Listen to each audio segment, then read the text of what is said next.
करते हैं। ठीक है, तो आज का अपना सवाल है कि हमें एक एरे दे रखी है। ठीक है, उस एरे को हमें रिवर्स करना है। ठीक है, तो मतलब जिस ऑर्डर में एलिमेंट अकर कर रहे हैं उसके उल्टे ऑर्डर में हमें एरे में रिप्लेस करवाने हैं। ठीक है, उसी एरे में।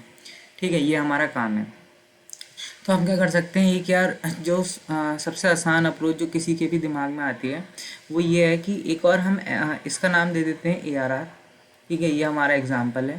ठीक है, और एक हम एरे नई बनाते हैं जिसका नाम है BRR। ठीक है, अब हम क्या करते हैं कि BRR की जो लेंथ है उसे एक एरे डिफाइन करते हैं जिसकी जो लेंथ है वो 7 हो, एज सेम एज ARR। ठीक है, तो इसकी लेंथ 7 होगी।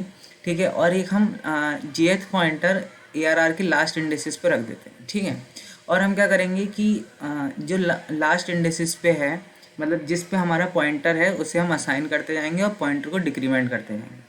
तो इसका मतलब 7 सबसे पहले आ जाएगा, फिर पॉइंटर डिक्रीमेंट होकर पॉइंटर पहुँचेगा 6 पे, फिर यहाँ पे 6 आ जाएगा, फिर देन 5 आ जाएगा, then 4 and then 4, then 3 and then 2 and then 1। तो यार ये सबसे अपनी आसान अप्रोच है। ठीक है, तो यार इसकी टाइम कॉम्प्लेक्सिटी हो जाएगी O ऑफ n, क्योंकि हमें एरे पे एक बार पूरा ट्रेवर्स करना पड़ा है, तो इसलिए इसकी टाइम कॉम्प्लेक्सिटी हो जाएगी O ऑफ n। तो ये हो जाएगी इसकी टाइम कॉम्प्लेक्सिटी। ठीक है, अब इसकी स्पेस कॉम्प्लेक्सिटी की बात कर लेते हैं। तो यार हमें जो हमारी एरे थी ARR उसे हमें रिवर्स करने के लिए एक हमें नई एरे बनानी पड़ी जिसका नाम था BRR, और उसका साइज सेम था ARR जितना।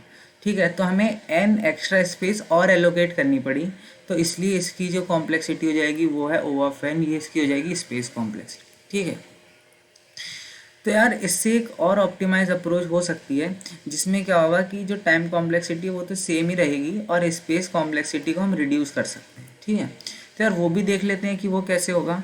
ठीक है, तो हम क्या करते हैं, एक एरे लेते हैं, यही अपनी एग्जांपल एरे जो अपन ने पिछली बार ली थी।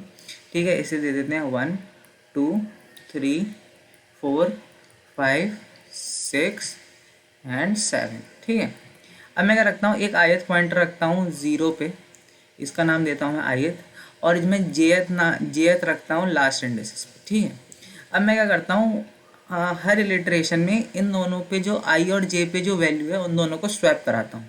तो इसका मतलब 7 यहाँ आ जाएगा, फिर 2 3 4 5 6 एंड देन 1। ठीक है, तो मेरा जो आई है वो तो आ जाएगा यहाँ। ठीक है, आई को मैं इंक्रीमेंट कर रहा हूँ और जे को मैं डिक्रीमेंट कर रहा हूँ, तो मेरा जे आ जाएगा यहाँ। ठीक है, अब मैं फिर से अगेन स्वैपिंग कराऊंगा। ठीक है, तो जब मैं अगेन स्वैपिंग कराऊंगा तो एरे की हालत हो जाएगी कि 7 यहाँ आ जाएगा, 6 इधर, 3 4 5 2 एंड 1। ठीक है, अब क्या होगा, जो मेरा ith पॉइंटर है वो यहाँ पॉइंट करने लगेगा, और जो मेरा jth पॉइंटर है, jth पॉइंटर आ जाएगा 5 पे। ठीक है, अब क्या होगा, मैं इन दोनों की फिर से स्वैपिंग कराऊंगा, तो इस बार जो एरे बनेगी वो बनेगी 7 6 5 4 3 2 1। ठीक है, और मेरा जो आई है, आई भी यहाँ आ जाएगा और जे भी यहाँ पॉइंट करने लगेगा। ठीक है, तब मैं वाइल लूप से टर्मिनेट कर जाऊँगा, क्योंकि देखो अब अपना आंसर आ चुका है कि इस 7 अपनी एरे थी 1 2 3 4 5 6 7, अब उसे हमने रिवर्स फॉर्म में करवा दिया। अगर आप फिर भी वाइल लूप से टर्मिनेट नहीं करते हो तो उसके बाद क्या होगा, अगर हम फिर से कंटिन्यूशन दोबारा करते रहेंगे तो हमारी जो एरे थी वो प्रीवियस एरे में दोबारा कन्वर्ट हो जाएगी। ठीक है, तो हम टर्मिनेट कब करेंगे, या तो आई डबल इक्वल टू जे हो, मतलब आई जे के बराबर हो, या आई ग्रेटर देन जे हो। तो आप पूछोगे कि सर आपने आई डबल इक्वल टू जे तो समझा दिया, आई ग्रेटर देन जे का क्या है। तो यार देखो, अगर लेंथ की एरे मान लो इवन हो गई, ठीक है, तो 1 2 3 एंड 4। ठीक है, तो मान लो ये लेंथ हो गई। ठीक है, तो अब क्या होगा, मेरा आई यहाँ होगा, जे यहाँ होगा। ठीक है, तो इसमें मैंने पहली स्वैपिंग की तो यहाँ 4 आ जाएगा, 2 3 1 यहाँ आ जाएगा। ठीक है, अब मैं क्या करता हूँ, मेरा जो आई है, सॉरी आई जो है वो यहाँ आ जाएगा और जे मेरा यहाँ आ जाएगा। ठीक है, मैं फिर से स्वैपिंग करता हूँ तो क्या हो जाएगा, मेरी जो नई एरे बन जाएगी वो हो जाएगी 4 3 2 1। पर अब क्या होगा कि आई जो है वो मेरा यहाँ पॉइंट करने लगेगा, तो मेरा ith पॉइंटर ये होगा और जो मेरा jth पॉइंटर है, ठीक है, वो ये होगा।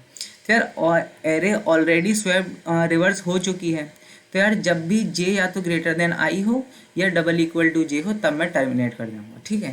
तो यार इसका कोड भी देख लेते हैं, ठीक है, कि इसका कोड क्या होगा। इसका कोड देखते हैं।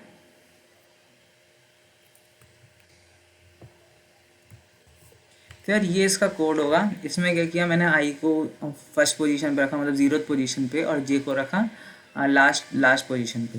तो यार मैं जब तक चलूँगा जब तक आई लेसर देन जे हो। और फिर मैंने टेम्परेरी वेरिएबल लिया जिसमें मैंने आई की वैल्यू डाल दी।